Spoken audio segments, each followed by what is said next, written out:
Every one of us is the descendant of a tribe.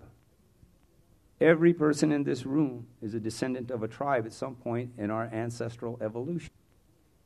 Common collective genetic memory that's in there, that's encoded, like I say, in the DNA.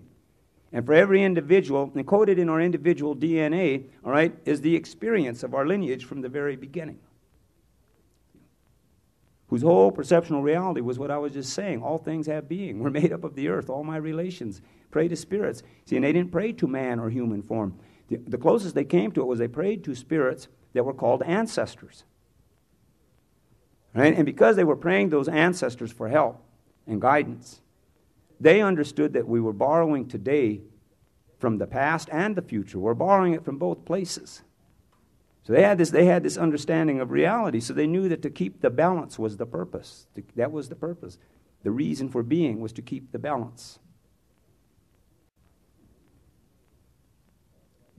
In our common collective genetic ancestral mind, not a one of our ancestors went for the new show. Nobody they wouldn't buy the tickets. So the show was going to die. So the show decided rather than it die, it would make our ancestors die until they accepted the show. And this is what happened. And it happened to all of us. Whatever happened to the Indians here, trust me, it happened to the tribes of Europe. It started happening to them 3,000 years before it happened to us. So by the time the descendants of tribes of Europe got here, they had it down. They were very efficient. They could do in a couple hundred years what it took. Well, I mean, no offense.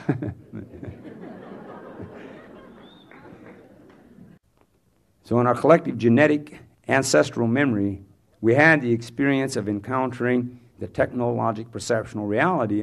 Because somewhere as this thing unfolded and refined itself as it was spreading over the planet, a religious perceptual reality was used to replace a spiritual perceptual reality. All right? Because the spiritual sense of reality, you're connected to everything, man. You're connected. But in the religious perceptual reality, see, you committed a crime for being born. See, you're for getting here.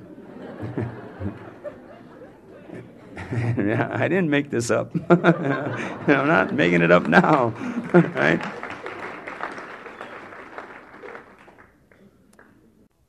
But anyway, we committed a moral crime for getting here, so now we had to submit to that worldview.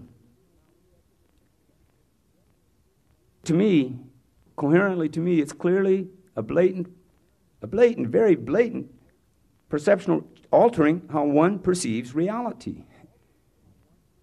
I mean, it's brainwashing intensified at its maximum, right? Because our ancestors were forced to see life differently in order to remain just physically alive. All right, it's like, I don't really know that much about what happened to Europe, but I would suggest every person of European descendancy that you go and you study. You want to know more about your reality? Go and study your tribal ancestry and see how you got civilized. All right? See how you got civilized. Because terrible things happened. Right? We know there was an Inquisition. And this Inquisition went on for 400 or 500 years in Europe. The purpose of the Inquisition was to alter the perceptual reality of the descendants of the tribes of Europe. To make them believe and see reality the way the church wanted them to believe and see reality. The church called it, they waged a war for possession. This is important. They waged a war for the possession of the souls of the godless heathens. And to be a godless heathen, you just didn't believe in God. It wasn't part of your reality. Or another way of becoming a godless heathen was to question the authority of the church to do this. See, again, I'm not making this up. This did transpire. These things did happen. And they killed as many people as they could, I guarantee it, in order to get the other ones to submit. So they killed as efficiently as they could with the technology they had at their disposal at that time, all right? And because they created a rationalization as to why to do it, so it just became as efficient as they could do. And at some point, the descendants of the tribes of Europe no longer knew what it meant to be a human being. They just didn't know. They didn't want to know. So the descendants of the tribes of Europe, in the end, had to love what they feared, which was there to possess them. See, and I think it messed up love in a lot of ways,